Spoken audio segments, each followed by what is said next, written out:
This is Madia-as Digdigan Buenaflor, extending an invitation to each and every one of you everywhere, as my way of commemorating the 75th anniversary of the end of World War II.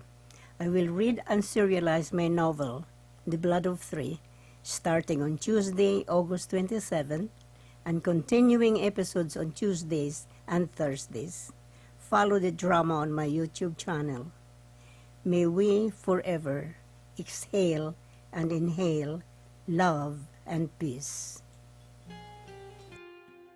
When Shiro Miura first came to the Philippines, he was a young man of 19 with thick dark hair that framed his pleasant face and a pair of lively eyes that seemed to shoot out sparkles through the thick, straight, long lashes every time he smiled, which was often and generous. Quiet, almost shy, he had a cheerful outlook that concealed an inner serenity. All this gave him an aura of quiet charm. Overall, he was a good-looking man. He was an orphan and poor, yet through hard work and the love for the trade, he turned out to be a skilled carpenter and mason. The young Miura was an adventurer. He loved to see places and meet other people. How he loved people. Upon learning of the need for men of his trade in the Philippines, he scraped his meager savings for the trip. However, things did not come easy for him. Knowing no one in Manila, he found himself jobless for a while. He accepted any work then, from gardener to cook to houseboy, anything that came along. This took him to many parts of the country. Then in his 30s, he met Mr. Henry Howard, a 40th American engineer who had a thriving construction business that took him and his crew to wherever the job was all over the country. The American took an immediate liking for the Japanese carpenter because of his honesty and sense of loyalty, besides being a hard worker and a jolly company. Mr. Miura, as Shiro was later called by everyone, became Henry Howard's right-hand man. We had many common interests, which included admiration for the same qualities and traits in people, and especially in women. Soon, Mr. Miura fell in love with a young and charming Filipina teacher named Lolita Ligaya, whom later on fondly called Lotta. But he kept his feelings to himself, painfully shy to express it. The most daring thing he did was bribe one of Miss Ligaya's pupils with candies just to send a red rose on St. Valentine's Day, and anonymously. They were of greeting acquaintance. Their construction project at the time located along the teacher's route to and from school, but he never knew how much she meant to him. In fact, Mr. Miura sensed that all the men in his crew were smitten by her genuine interest in and kind regard for them as she called out her much anticipated good mornings and good afternoons music to their ears. These men who wouldn't resist to whistle at any female passerby never did it to Miss Ligaya. That's how much they admired and respected her. Before Shiro could muster the courage to make known his feelings, he noticed his boss' endless talk about the sweet young teacher who had asked him for donation to their school library funds. One evening, Shiro couldn't sleep. Looking at the full moon through the window of his bedroom, he imagined himself with Lotta, strolling along the grassy lane in the town plaza with the full moon above them. Henry Howard, too, couldn't sleep. You know, Shiro, he turned to Shiro, who was on a bed across from him in the small bedroom of their boarding house. I think I'm in love. But Shiro was still strolling along the lane under the full moon. Did you hear me? You are in love with your work. Shiro was still strolling. No, Shiro, I'm in love with the teacher. Shiro froze. It was the moment he dreaded. Help me out here, Shiro. I'd like to serenade Miss Ligaya, but you know I can't hit a note. Henry wanted his intentions known by serenading her, this being the custom of the place. There was silence. Shiro could hardly breathe. So what do you say? He persisted when he didn't get a response.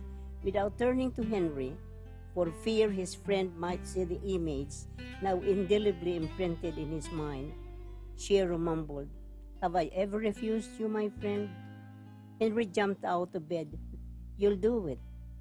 "Of course, you know I will." Shiro joined in the enthusiasm of his friend. "It is still an hour before midnight. Let's do it tonight." Midnight was the time when young men would sing to their ladies, hoping to gently wake them up, but praying that, like them, they too were unable to sleep. Shiro was known for his mellow and soulful voice. Henry heard him sing during the afternoons and the evenings when he joined his crew celebrate the completion of a project, or during weekends when those far from their families would unwind, drinking the native coconut wine accompanied with the dishes of raw deveined shrimp and the boned fish steeped in spiced vinegar. He admired the simplicity of it all, when everyone agreed getting drunk, just merrily drunk.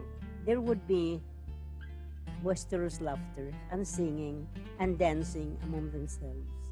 Just pure, clean fun. Their version of the happy hour. Standing beside Henry Howard and a crew member who played the guitar, Shiro Miura sang from the heart. Henry thought he noticed the depth of emotion from his friend's voice, but dismissed it as Shiro being himself, doing his best in everything he did.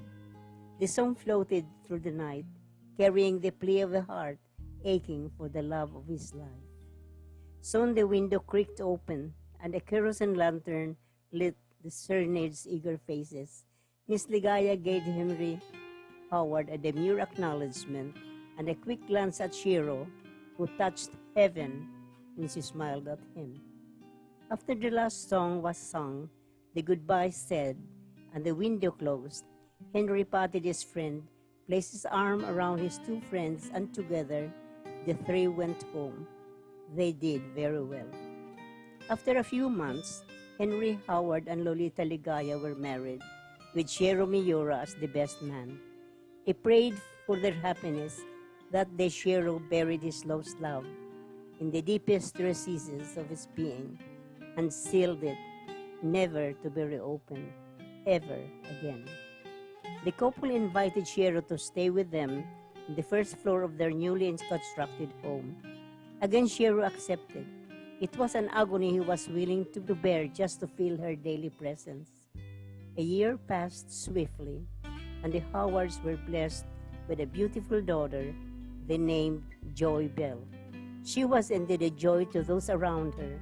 She was all-American, from her platinum blonde hair to her bright blue eyes and creamy complexion. Her cleft chin was unmistakably her father's, and the two dimples her mother's. She had lotus honey and sweet disposition, her charm and her generous heart. She was Mr. Miura's joy.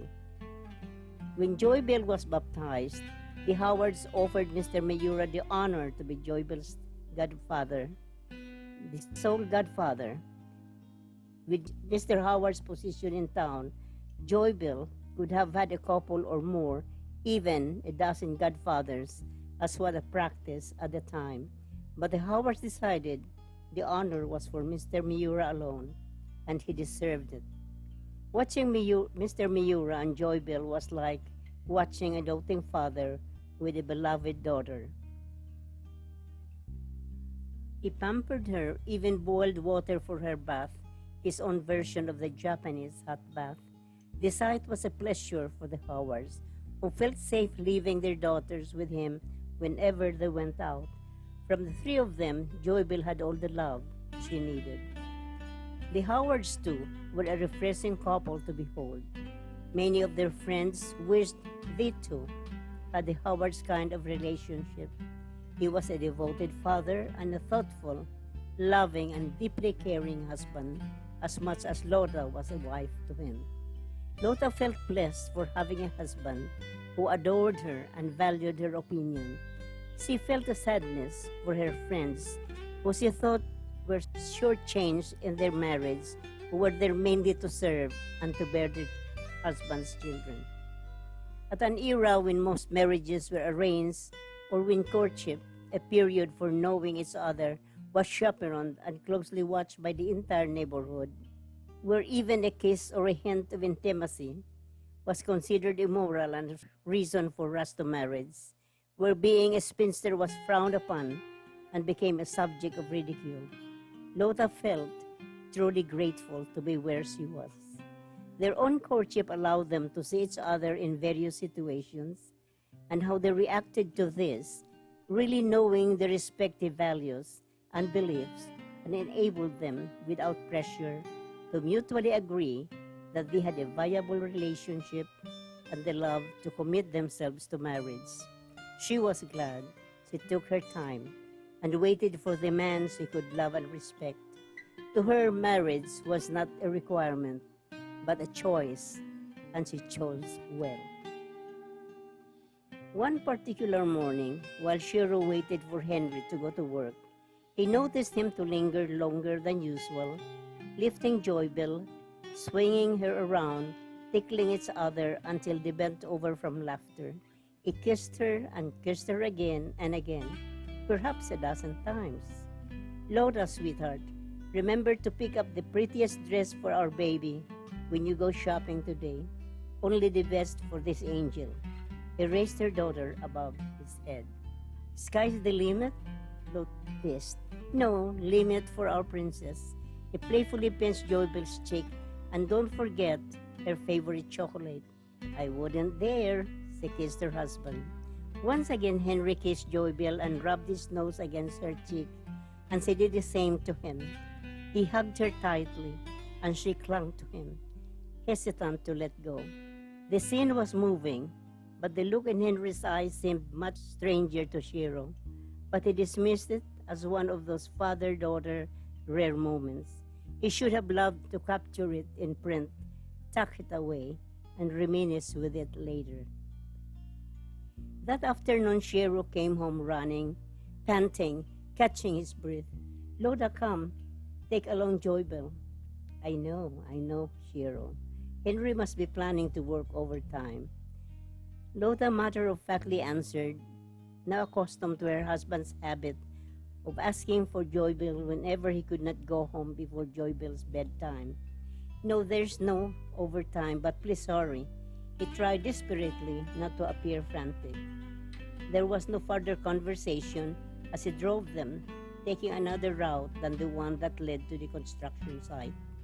As soon as they arrived at the hospital, Lothar rushed to Henry. He managed to smile, but she knew he was being brave for Joybell. Henry, darling, what happened? Nothing to worry about, sweetheart, he whispered, motioning her to keep calm. There was a confused look in Joybell's eyes as Shiro led her to her father. She had never seen her father look weak and pale. He had always been robust and strong. Hi, Princess, the effort made him gasp for air. Shiro turned away, unable to bear the sight before him. What a moment could do to change people's lives, he pondered. Earlier that afternoon, there was jubilation at the construction site. They were ahead of schedule and they had another contract underway. Mr. Howard announced a raise for everyone besides the customary bonus, a practice he adhered to for years. He was well liked by his men because of the fair way he treated them and his generosity. In return, his crew delivered and never failed him. They were to celebrate that evening with drinks and pork adobo, his favorite Filipino dish. As he went around handing out cigarettes, everyone noticed the extra bounce in his characteristic long strides. At one point, he waved at Shiro and called out, "Good job, Mr. Miura." Then the men screamed, warning in unison, "Look out!" But there was no time for Mr. Howard to react. The scaffolding directly above him gave way and fell fast, very fast, crashing down on him. Yet he just grimaced in silence. This is stoic man. Joybell has a restful sleep that evening at a friend's home by the hospital. Lota and Shero stayed with Henry, who was in great pain. The broken rib had punctured his lung, which made breathing difficult. Between gasps, he asked for Lota to fetch Joybell and for Shero to stay behind. Once they were left alone, Henry clutched Shero's hand. Please take care of my family, especially Lota. I'm not worried about Joybell. She had already a big place in your heart. But Lota, she is young and would need someone to love her.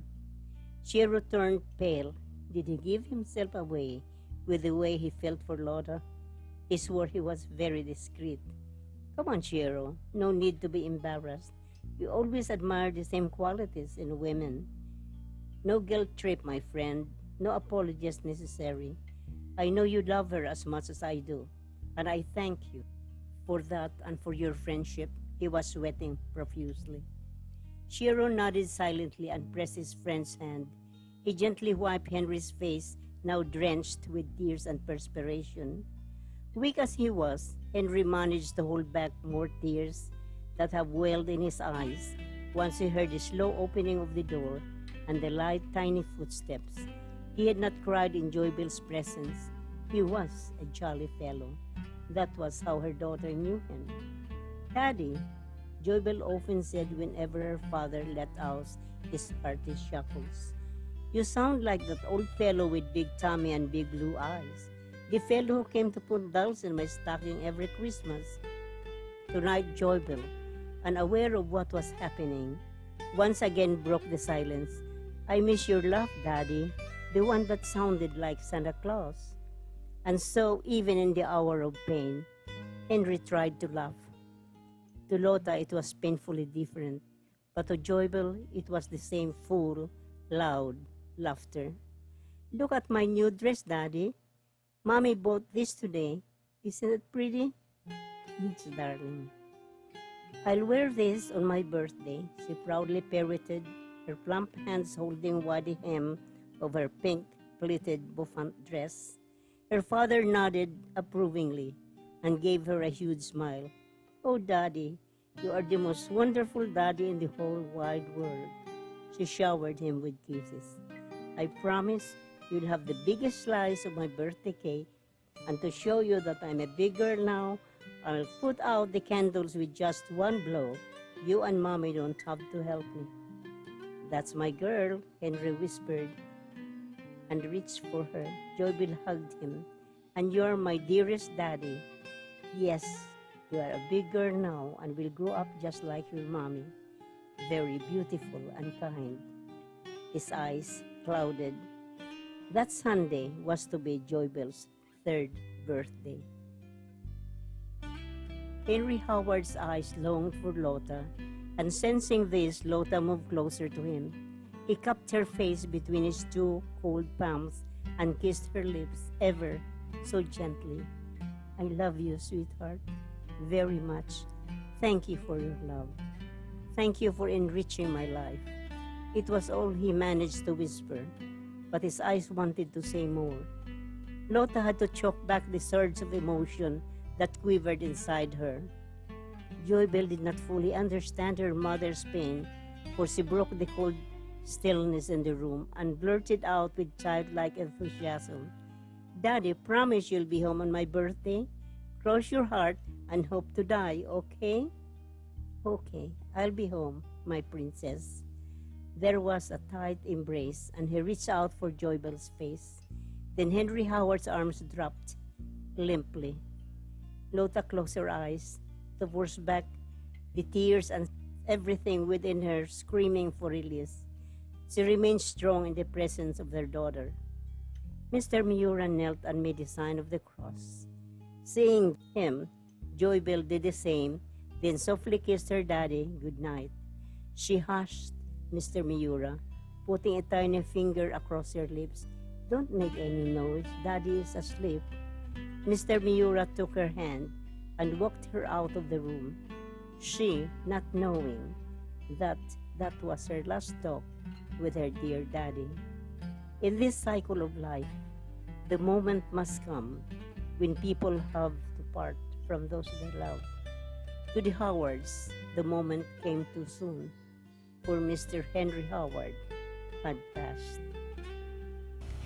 That's all for today, to be continued on Tuesdays and Thursdays.